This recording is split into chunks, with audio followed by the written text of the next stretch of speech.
Saint-Michel, pas les bails de fond. Maman, la crève pas de moi. Maman, la crève pas de moi. Maman, la crève pas de moi. Ni Saint-Michel, pas les bails de fond. Oui, oui, oui, oui, oui, oui. Téléspectateurs d'ATV, je vous dis bonsoir et merci d'être au rendez-vous pour votre émission Antiepeia. Il y a des lieux qui façonnent tout simplement une vie. Le diamant est l'un de ceux qui ont façonné Marie-Ange Ravin. Elle est notre invitée en toute intimité sur ces terres. On la retrouve tout de suite.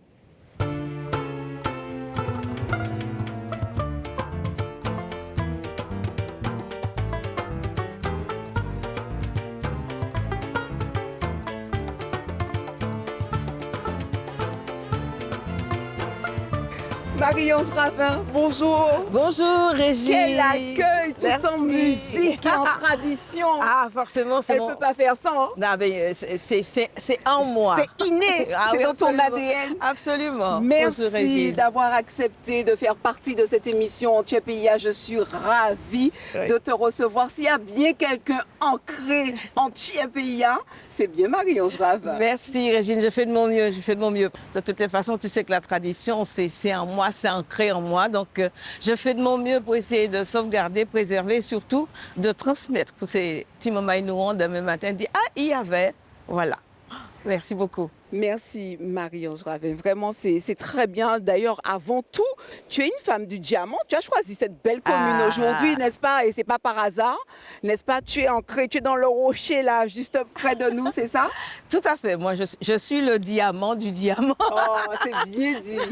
Toutes les fois où je suis partie, alors tu sais, j'ai vécu quand même un bon moment à l'extérieur et j'ai défendu notre tradition dans beaucoup de pays. Et quand j'arrivais quelque part, c'était le diamant qui arrivait. Pour moi, c'était le diamant, pas Marie-Ange, mais le diamant. Que représente le diamant pour toi? Ah, le diamant, c'est ma vie. Je ne suis pas née au diamant, hein. Je suis née aux Trois-Îlets, Ouais. mais bien sûr, à Tes l'époque, racines. mes racines sont ancrées au diamant. Et puis, c'est la plus belle commune de l'île. N'est-ce pas? Oui, Ouais. bien sûr. Tu as d'ailleurs des souvenirs d'enfance, Marie-Ange, qui t'ont marqué ici dans cette commune? Alors, dans cette commune, moi, ce que je me rappelle, ce qui me vient tout de suite à l'idée, c'est que moi, j'habitais la campagne du Diamant. C'était à 7 km quand même du bourg. Quel quartier c'était? C'était Bitaille. Cité Bitaille.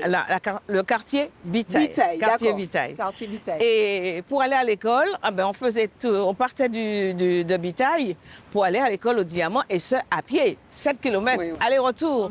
Qui monde qui fait ça à présent? Oh, pièce.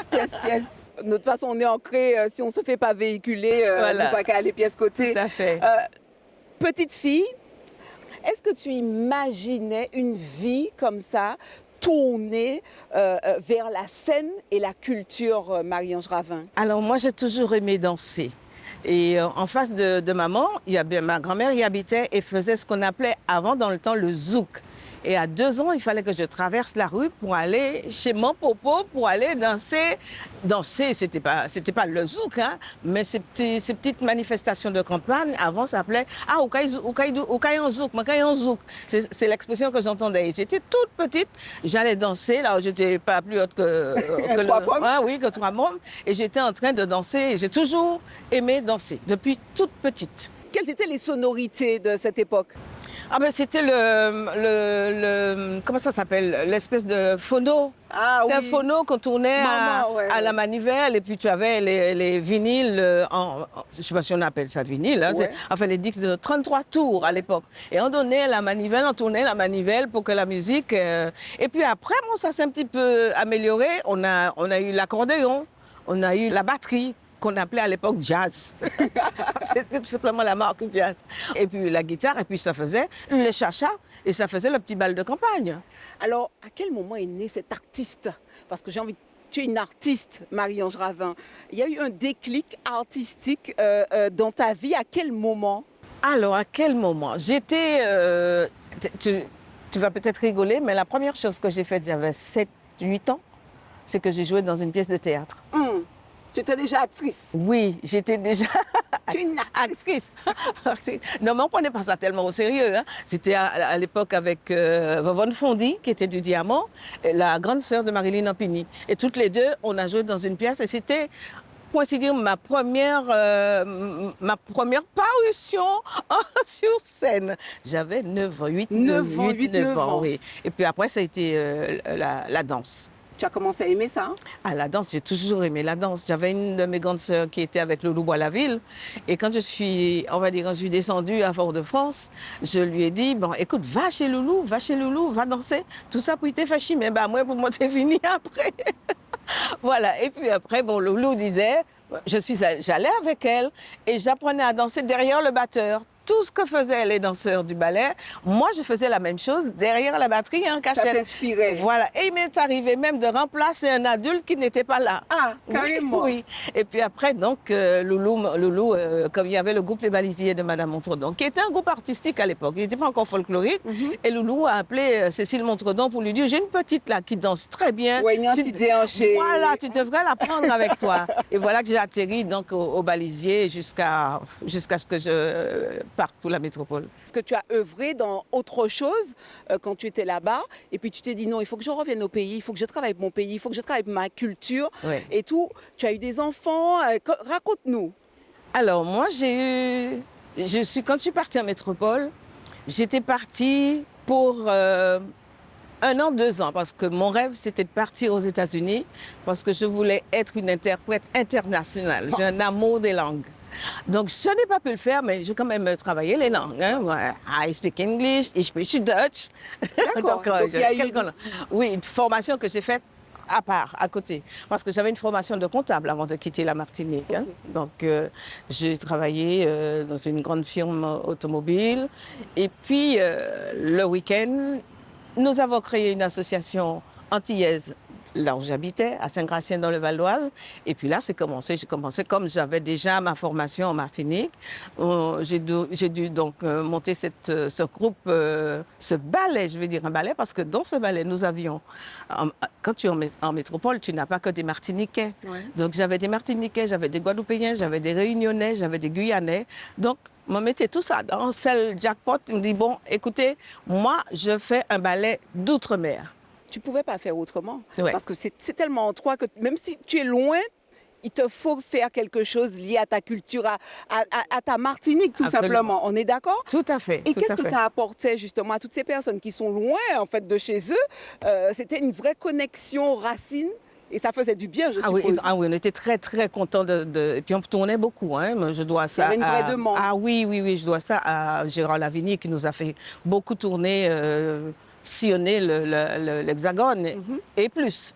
Parce qu'il nous est arrivé de partir faire des tournées en Italie, au Luxembourg, en Allemagne. Donc voilà. Et attention, Brigitte, je présentais moi mon spectacle suivant la langue du pays. Quand il vous n'a tiré. Tu es comme un hamburger complet, ketchup, piment, tout ce que tu veux. Tu n'avais pas de barrière, il n'y avait pas de frein pour toi. Non, parce que moi, c'était la Martinique, mon pays que je voulais faire voir, découvrir la Martinique. Voilà, on a un pays, voilà. J'ai la musique. Quand on arrivait quelque part et qu'il faisait mauvais, à partir du moment où on avait revêtu le costume traditionnel, Régine, toute nuit acheté capati. Ouais. C'est vrai, je te jure. Hein. Il y avait une énergie qui faisait que la Martinique rayonnait. Absolument. Alors, chanteuse. Oui, c'est venu un petit peu après. Ouais. Ça a commencé à chantonner un petit peu avec parce qu'on avait un orchestre qui nous accompagnait. Alors j'ai pris des cours de chant pour pouvoir bien monter où il faut, descendre où il faut et tout, avec un très très bon professeur. Elle était lead au Chœur de Milan, donc c'est pour dire qu'on avait quand même... niveau. Oui, height. Voilà, donc après, c'est là après que je me suis un peu lancée. Puis quand nous faisions nos spectacles, pour éviter des temps morts, donc on prenait une petite chanson et on mettait le public, le public chantait avec nous. Parce qu'on a dit chanter, mais on a envie de t'entendre, Marie-Ange. Par exemple, c'est pas une chanson que tout le monde connaît, surtout en métropole. Maman Thibault, 2 Thibault, 3 Thibault, doudou, et tout le public chantait Maman Thibault. Mais moi, je sais pourquoi je chante Maman Thibault, je veux donner le temps aux filles de se chanter. Voilà. Mais tu t'arrêtes pas, en fait, Marie-Ange. Voilà, c'est venu d'abord, le premier spectacle que j'ai fait s'appelait L'Habitation. C'est quand j'ai fait la recherche sur les vêtements, les tenues qu'ont portées Nos anciens. oui, nos Nos anciens, ouais. quelle que soit la classe sociale, en passant par toutes les classes sociales, j'ai fait une recherche sur ces vêtements et cette recherche m'est venue une fois que j'ai regardé une émission de Patrick Poivre d'Arvor avec Madame Émilie Daniel qui présentait les grandes robes et tout. Je me suis dit non, je vais aller voir avant. Parce que c'est pas venu comme ça. Ouais. Donc j'ai fouiné, ça m'a valu des années et des années de recherche. Je suis passée par Lafka de Hearn, je suis passée par François Giraud, par Duterte, lire et chercher. J'ai eu de la chance de tomber sur une fille qui faisait une thèse justement sur les Antilles et qui parlait de costumes. Et puis on a commencé à travailler ensemble et c'est là que j'ai découvert énormément de choses. Je me suis dit, pas découvert seulement, des séjours aussi à la bibliothèque Schellcher. Je venais en Martinique pour aller fouiner, au musée départemental aussi. Des archives? Oui, voilà, aux archives départementales pour pouvoir fouiner aussi. J'ai de la chance d'avoir un bon coup de patte. Je pouvais recréer, refaire, redessiner ce que j'avais fait parce qu'il y avait aussi des croquis. Et comme tu sais que j'aime beaucoup de machines, donc j'ai reconstitué quand même pas mal de costumes et c'est là que j'ai fait l'habitation, où on a présenté une série de costumes, plusieurs tableaux, 17e, 18e, 19e et 20e siècle. Alors tu m'as devancé, puisque justement tu as parlé des costumes. Derrière tout ça, tu étais aussi costumière. Mais en fait, c'est que tu veux être à la tête de chaque petit maillon, parce que tu as ce côté aussi où tu aimes les choses bien faites, c'est ça en fait. Il faut le savoir, et pour le faire savoir aussi, le faire connaître aux gens, le faire découvrir pour ceux qui ne connaissent pas. Donc c'est la raison pour laquelle ça m'a incité à pousser à va chercher, tu peux encore le faire, c'est pas à 5 ans, à 70 ans, ouais, bon, je me tais sur l'âge, quand il commençait. Ouais. Donc je me suis dit, il faut faire, et il faut laisser des images, et il faut laisser des traces. Oui, voilà, il faut laisser des traces, voilà. Derrière tout ça, tu t'arrêtes pas, tu deviens productrice carrément. Et c'est là que, en fait, tu renverses tout. Oui. Et que tous les projecteurs vraiment sont sur toi. Parle-nous de cette période de la place Bertin. Pourquoi c'était important pour toi de raconter l'histoire d'hier à travers justement la place Bertin? Alors quand je suis arrivée en métropole, Régine, je suis allée voir une comédie musicale, West Side Story. Bon, à l'époque, je maîtrisais très très bien l'anglais, je comprenais bien, et puis de toute façon, il y avait la traduction en bas. Je me suis dit, voilà une idée, un truc que je vais faire un jour, mais avec mes musiques, avec la musique de chez moi et avec vraiment les personnages de chez moi. On a ce qu'il faut. C'est là que je me suis mise à la recherche. Je l'avais déjà, le livret de Madame Léona Gabriel. Je me suis dit, là-dedans, il y a de quoi faire.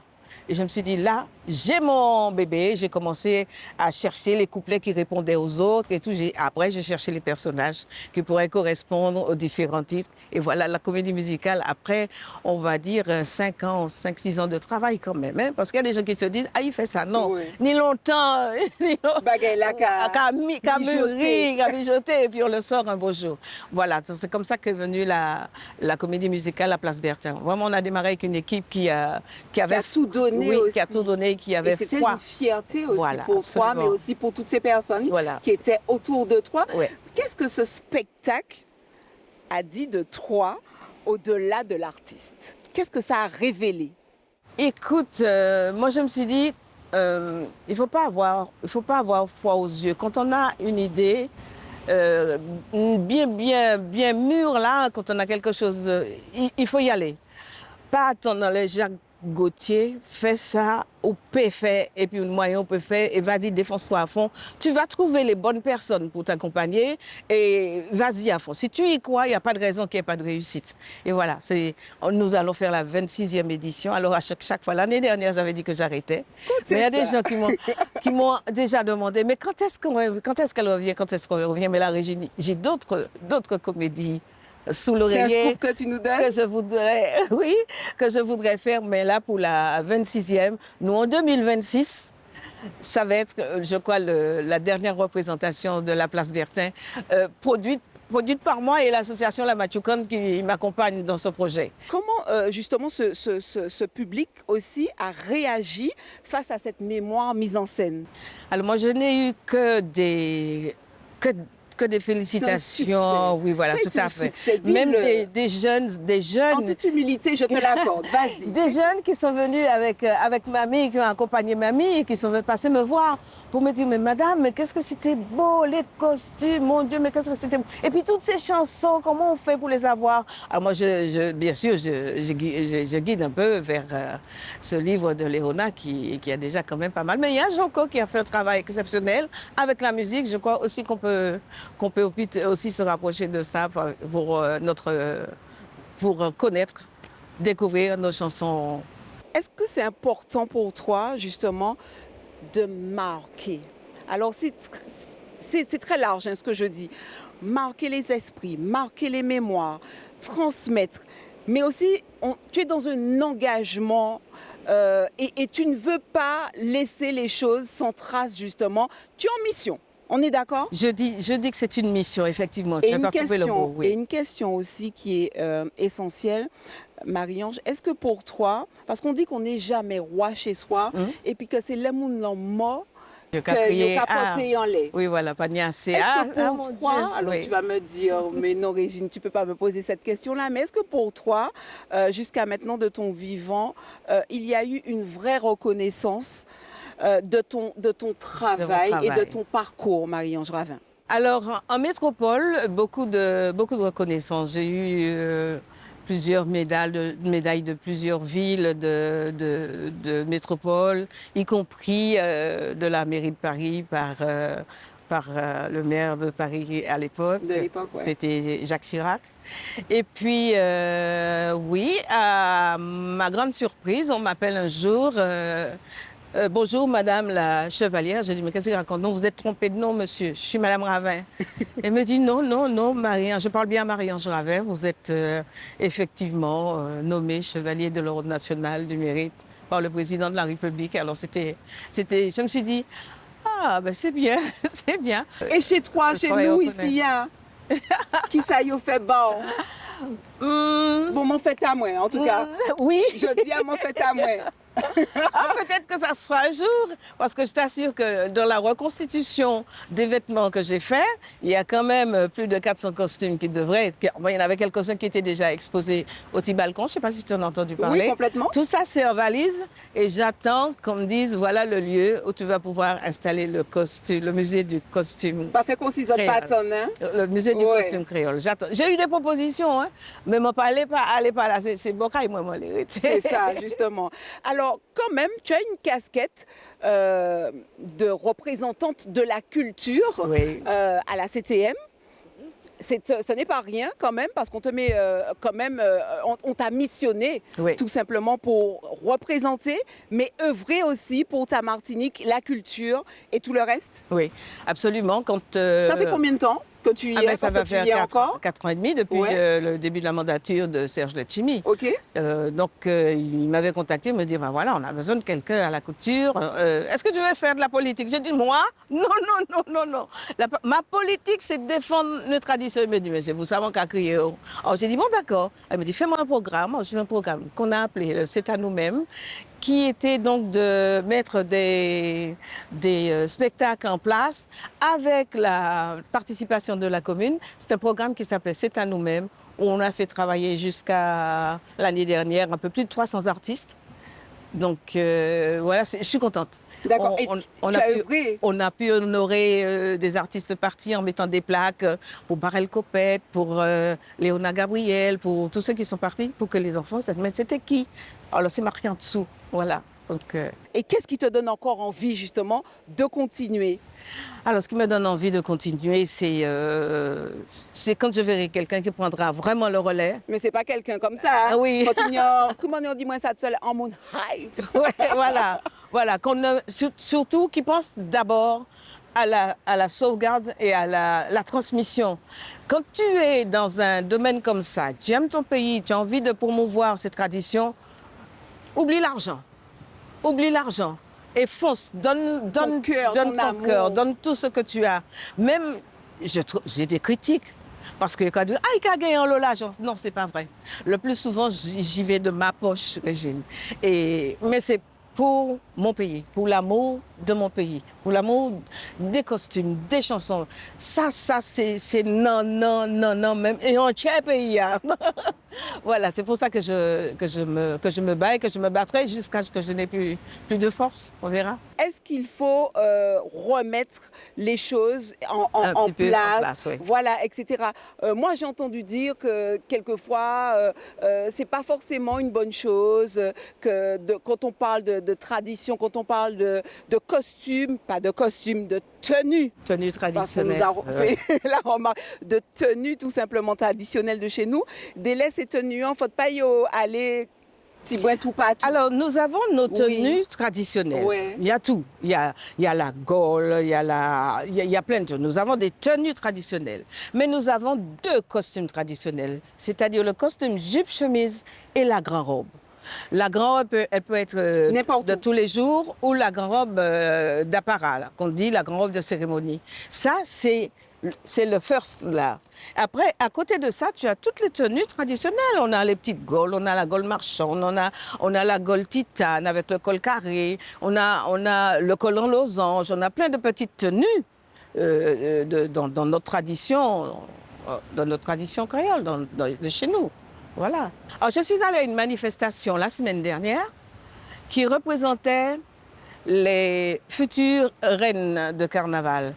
Et qu'est-ce que j'ai comme fond musical, Régine, devine? Ah non, je ne sais pas. Pourquoi ça, Régine? En bagaille... Genre, même pas chata, un compas. Un compas. Je n'ai rien contre, mais ce n'est pas le lieu, quoi. On parle tradition. De chez nous. On parle tradition de chez nous. On parle du concours de la reine du carnaval. Mais nous, une musique de chez nous. C'est pas musique nous pas ni. Voilà, donc je pardonne un petit peu au petit parce que je pense qu'il a été mal briefé. Mais ça m'a vraiment profondément choquée. Ça fait partie des fashion faux pas. Oui. Ouais, qu'on fait. Ouais, tout à fait. Marie-Ange Ravin, la transmission, est-ce que nos jeunes s'approprient, se réapproprient notre culture? Est-ce qu'il y a une relève derrière tout ça? Il y a des petites questions un peu intimes que je t'ai posées. Au fait aussi ou pas tant. Mais la femme que tu es, tu nous as pas dit, est-ce que tu es maman? Est-ce que tu as des enfants? Oui. Est-ce que tes enfants sont à ta portée? Est-ce qu'ils sont au même level que la maman? Est-ce que tes enfants s'intéressent à la culture ou pas du tout? Oui, un petit peu. Ils s'intéressent à ce que fait maman. Ma fille, de toute façon, elle est de l'autre côté. Mais elle sait quand même danser la biguine parce qu'elle m'a accompagnée dans mes tournées là-bas. Mais je ne peux pas compter sur elle pour faire la transmission. Hein. Ah ouais, d'accord. Non, une petite nièce peut-être qui va peut-être prendre le relais éventuellement. Mais autrement, mon fils, il m'accompagne. Il m'accompagne quand même. Quand j'ai des choses à faire, quand je suis coincée sur un truc, je l'appelle et tu sais, il me dit, mais non, mais tu devais faire ça et faire ça. Bon, il m'accompagne des fois sur la place Bertin, il vient avec moi me demander si j'ai besoin d'aide. Mais autrement, dans la famille toute proche, non. Est-ce que tu trouves qu'on ne fait pas suffisamment pour la culture, pour inciter les jeunes à s'approprier notre histoire, tout simplement? On a vu il y a un regain, on a vu naître quand même depuis quelques années plusieurs groupes petits ballets folkloriques. Et ça, c'est une bonne chose. Il faut persévérer, quoi. Et puis, ce que je dis aussi à tous les ballets, assurer la relève, quoi. Parce que les jeunes, ils partent faire les études. Il faudrait essayer de faire un relais pour que le groupe puisse tourner et ne soit pas en stand-by à un moment donné parce que les plus âgés sont partis. Donc, il y a ce travail-là à faire. Quand on entend parler de culture, de danse, de tenue traditionnelle, il y en a, hein, effectivement, il y en a plein, il y a plein de ballets, etc. Qu'est-ce qui fait que on se dit, ah, là, c'est ta Marie-Ange Ravin. Comment on reconnaît l'empreinte, la patte de Marie-Ange Ravin? Alors, que cette question, il faudrait que tu poses ça à quelqu'un d'autre, mais moi, je sais que je reconnais ma patte. Comment tu te démarques? Écoute, Régine, moi, je suis pour la qualité, déjà. La qualité, le travail bien fait et la belle représentation de nos vêtements d'antan. Quand je vois une journée du costume traditionnel et que je vois des choses qui dérapent, je dis non, on devait faire un petit peu plus attention. Mais bon, l'essentiel, c'est de marquer le coup. C'est de marquer le coup. Quels sont tes projets, Marie-Ange Ravin? Parce que je sais que tu débordes d'idées, voilà, et que toujours en forme. Qu'est-ce que tu nous réserves prochainement là? Vas-y. Alors vraiment, dans un laps de temps, il va y avoir la rencontre des matadors au cours d'un déjeuner dansant. Voilà. Et puis, dès la fin du carnaval, nous nous mettons en répétition pour la prochaine représentation de la Place Bertin, la comédie musicale La Place Bertin, le 2 mai. Et Régine, tu ne vas pas me croire, il y a des gens qui ont déjà déposé les sous pour leur ticket. Pour assurer Placio. Ouais, voilà. Le 2 mai, et ça sera au Grand Corbet.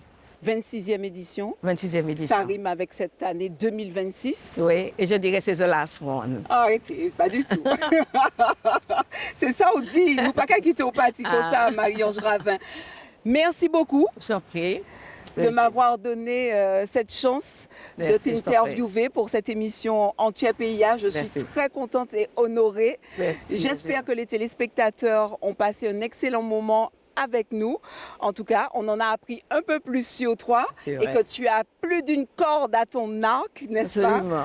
Alors, bravo, Marie-Ange Oui. Ravin. Moi, en tout cas, je te mets à l'honneur en te disant bravo. Continue à œuvrer pour ta Martinique et à faire de belles choses de qualité qui nous portent au-delà même de chez nous. Merci Merci beaucoup. Régine pour tout ce que tu fais, surtout pour PIA, PIA. Et continue à faire ce que tu fais parce que c'est un excellent travail pour la Martinique. Merci beaucoup. Merci beaucoup. C'est ainsi, téléspectateurs, que s'achève votre émission Entier PIA. On se retrouve très bientôt pour un autre sujet. Émission Tala, c'est Azote. Et c'est Zot qui a parlé.